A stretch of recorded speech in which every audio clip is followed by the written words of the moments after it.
The wind, the rain, the storm surge. Are you ready to face the fury if a hurricane heads for South Texas? In the next 30 minutes, we'll test your knowledge. What is the difference between a hurricane watch and a hurricane warning? And give you the answers to help get you and your family ready just in case this is our year. Port Isabel, South Padre, Laguna Heights, even Boca Chica. We're breaking down the valley's evacuation zones and when you need to decide whether you should stay or you should go. You can also get something simpler like these canned goods that last for a long time. And surviving after the storm. What can you start stocking up on now to help you later if the power goes out? That you're probably not going to be able to leave your house to get because things might be tied up or frankly gone. Plus tips on protecting your windows from flying debris.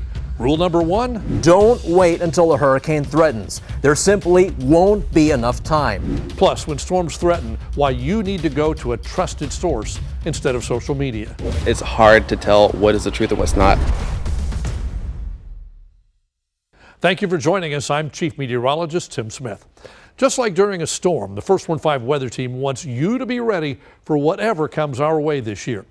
Let's start with this, the forecast for the 2024 hurricane season. Colorado State is forecasting 23 named storms, expecting 11 of those to become hurricanes and 5 major hurricanes. That's well above average. In fact, it's the busiest season they've ever forecast, going back to the early 1980s.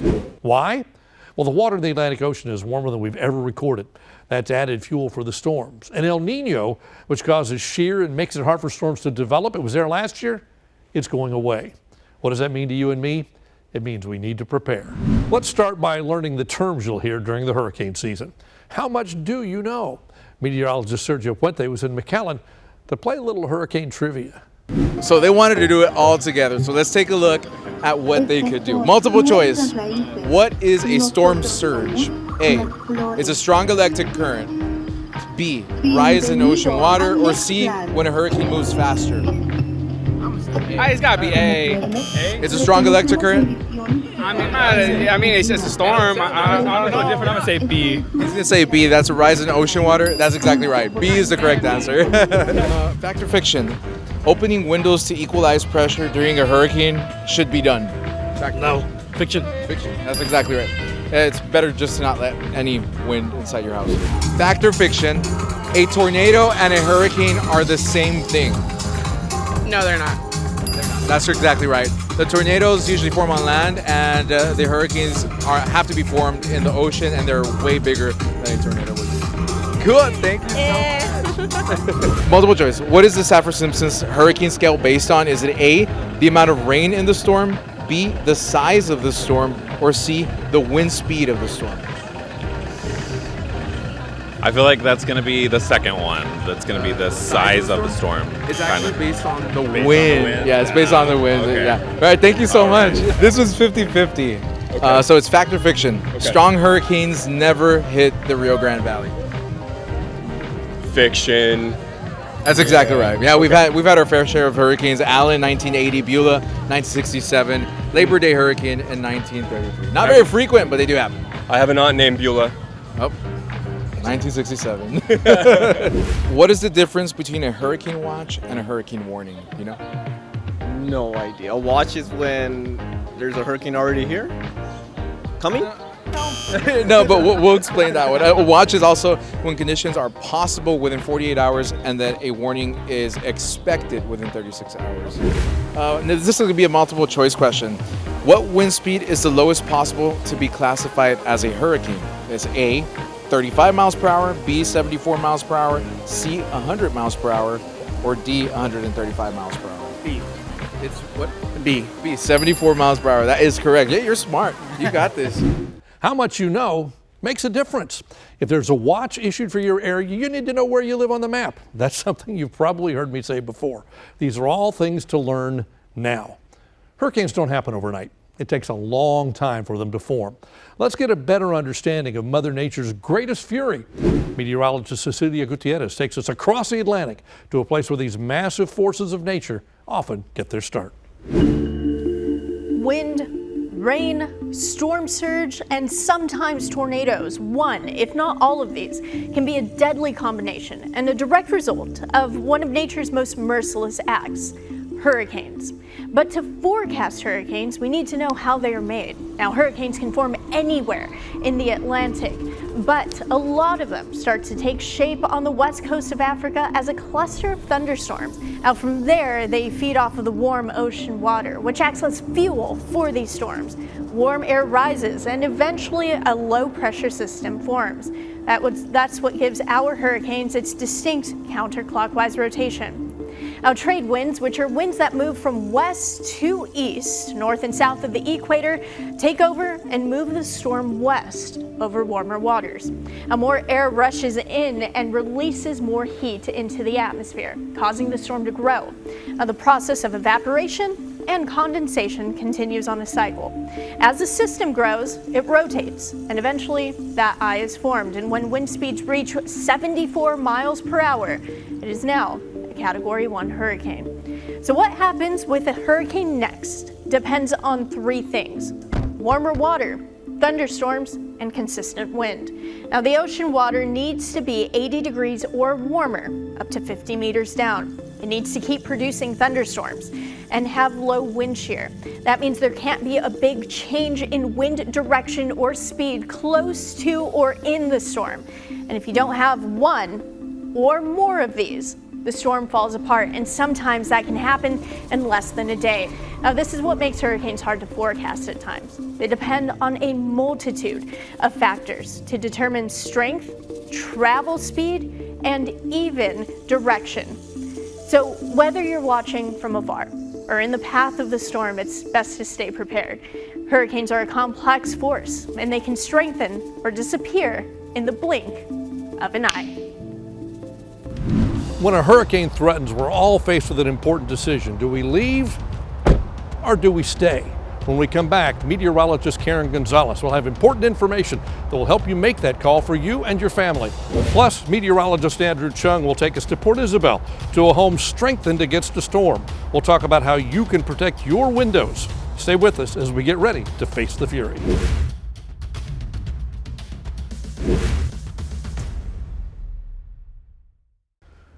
One of the first decisions we all must make is whether we should stay home or get out when a hurricane approaches.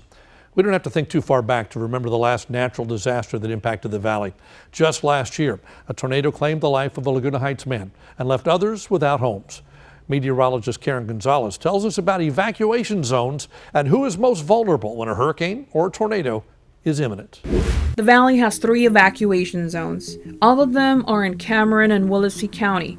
The zones are developed by emergency management and public safety officials as part of a hurricane evacuation study in 2016.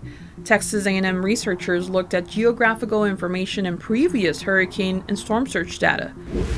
So here's a closer look at each of these zones. We start with Zone A, where the red color is at. That includes the coastal cities in Cameron County, Port Isabel, South Padre, Laguna Heights, even Boca Chica. And if we go all across Highway 100 to reach Los Fresnos, notice that Los Fresnos is also included in this red zone, also South Point. Now I move further north. We have the eastern part of Rio Hondo in this area, and in Willacy County we have San Perlita and Santa Monica. In the orange zone, where we have Zone B, this includes much of the eastern part of Brownsville, Cameron Park, and even the eastern part of San Benito, this east of 69E, as well as some areas in Willacy County between Raymondville and San Perlita. Now in the yellow, we have the southwestern part of Brownsville, as well as areas in Harlingen, Combs, and even areas in Sebastian and Raymondville. So these are some of the important areas that we need to remember. At the bottom of the study is a note marked important that says, considering the vulnerable nature of manufactured homes for all levels of hurricane winds, it is strongly recommended that manufactured home residents evacuate and seek safer shelter regardless of their locations whenever voluntary or mandatory evacuations are declared for these counties. That's something people in Laguna Heights are dealing with more than a year later. An EF1 tornado struck Laguna Heights on May 13, 2023 at 4:08 a.m. This meant winds were between 86 to 105 miles per hour. The winds matched the strength of a Category 1 or 2 hurricane. Maite de Cabañas Gutierrez was at home that morning. Pues en ese momento corríamos y eso. Y dice, well, at that moment, we were running, and she said, Mija, hold on wherever. And she was hugging my other grandchild. This child, I'll take care of him. My other grandson, and she was hugging him, and she said, hold on. And at that moment, her husband was in another room, and he says, Ale, run, it's a tornado. According to the National Weather Service, in total, 6 very substandard structures were demolished, many of these being mobile homes. Families in the area who had never experienced a tornado described it as a loud darkness. Hija le dijo su esposo, pues métanse ahí a ver qué. My daughter told her husband, get in there and God willing nothing happens. We were in there, but since the light went out and all, it sounded so ugly, you could just hear all the popping towards the back. Till this day, the damage of the EF1 tornado is still visible in the small town of Laguna Heights, as well as an experience that has inclined those who live there to take needed evacuations and weather warnings seriously. Uno debe de salir. Hay mucha gente que no. One should evacuate. A lot of people don't want to because of their things, that they might steal them, but it is very ugly. One has to evacuate, especially for the children. The Laguna Heights tornado was only 200 yards wide. It's scary to think of what a 50-mile wide band of hurricane force winds could do to homes in the valley. You know, protecting your home is important, and the glass windows are the weakest part. Here's meteorologist Andrew Chung with ways to protect those windows and help your home withstand the hurricane's force. Beautiful they are, but they really are hard. It'll take a lot to tear them up. Richard Shelton's Sea Cottage in Port Isabel has electric storm shutters. Makes me feel a lot more comfortable, especially with insurance. When you have shutters, you do get a discount having shutters, and protects the windows. Shelton grew up in the valley and has seen his share of hurricanes. Beulah was the worst. We had over 25 inches, and I knew some areas over by Raymondville, a lot of little lakes didn't dry up for over 10 years. If you live on or near the coast, having window coverings is essential when a hurricane threatens. The name of the game is to keep the wind out of your home. Your roof and interior walls won't be able to withstand the intense pressure if hurricane winds breach a window or door. But what if you live inland, say in the mid or upper valley? Not everyone in the mid and upper valley has storm shutters. While hurricanes will begin to weaken as they move inland, those winds can still turn objects that are outside into projectiles. So if you're considering window coverings, plywood could be an option, but keep in mind there are some important things to consider. Jeremy Smith is one of the owners of Mott's Building Materials in Farr. He suggests we buy our plywood well before hurricane season. You don't have to run out at the last minute and stand in a line and potentially run the risk of falling short. If you decide to use plywood shutters to board up your windows, don't wait until a hurricane threatens. There simply won't be enough time. Making plywood shutters is not easy, and it takes a lot of time. Plus, some of the shutters will have to be replaced if they're used. However, securing the shutters to the house can be easier by using hurricane clips. Randall Herman is the sales manager at Plylock's Hurricane Clips. He says sizing and cutting the plywood for his home took about 4 hours, but boarding his house took only 45 minutes using the Plylock's clips. Along with being a time saver, these clips also mean you won't need to drill holes into the wall to secure the plywood. We take our Plylocks, we take our clip, and you just slide it on your plywood. That's it. There's no screwing, there's nothing like that. And when you have it, you put your piece of plywood in your window opening and hit it, push it in, and you're done. By the way, taping your windows will not protect the glass and will not provide any protection against airborne debris. Go tapeless, because the tape is not going to help at all. Protect your windows and save your home. Another myth, that your home insurance will fully cover hurricane damage. Most policies cover damage from winds, but not from flooding. Most flood policies have a 30-day waiting period before they kick in. Check your policy now before it's too late. When we come back, we call them meteorologists, people on social media with no scientific background, trying to predict the hurricanes, why you should rely on experts with the First 1-5 weather team to keep you safe during a storm.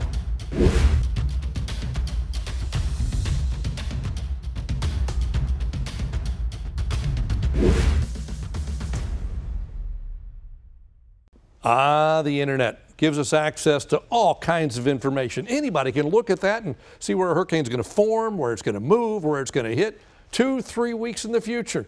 But interpreting that information is a whole different thing. Who do you trust?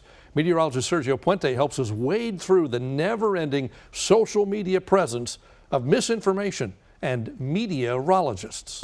Trusting your source is highly important, whether it's the news or the weather. Pay close attention to the information you consume during hurricane season. It's kind of frustrating. Lauren Haskins is talking about the social media posts with misinformation he sees every hurricane season. And sometimes it's hard to tell what is the truth and what's not. He's been through extreme weather events in the valley in the past. A branch fell on the roof, punched a hole, and I got water damage. As a new homeowner, Haskins says he looks forward to having a reliable weather forecast. I'm in the First Warn 5 Weather Center, where we analyze weather data every single day. These are the weather models. They right here show you where it's initialized, forecast hour, and when it is valid for. These weather models come out with new information multiple times a day. Some weather models have new data every single hour, others will update every 6 hours. Each time, there's a slightly different forecast. In addition, the farther these models predict the future, the less accurate and the less precise they're going to be.